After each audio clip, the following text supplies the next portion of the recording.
এক সময় এক ফেরেশতা এসে এক ব্যক্তিকে বলল, আমি তোমার উপরে খুশি, তুমি যা চাইবে আমি তোমাকে তাই দেব, তবে একটা শর্ত, তা হলো তুমি যা চাইবে আমি তোমাকে তাই দেব, তবে তোমার প্রতিবেশীকে দেব তার দ্বিগুণ।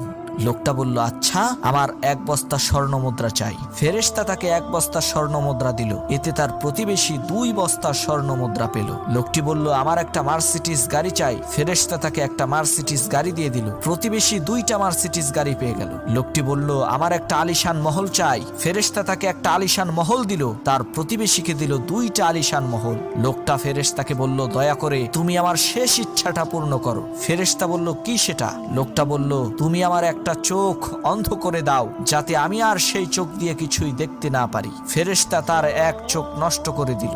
ওদিকে প্রতিবেশীর 2টা চোখই। এক সময় এক ফেরেশতা এসে এক ব্যক্তিকে বলল, আমি তোমার উপরে খুশি, তুমি যা চাইবে আমি তোমাকে তাই দেব, তবে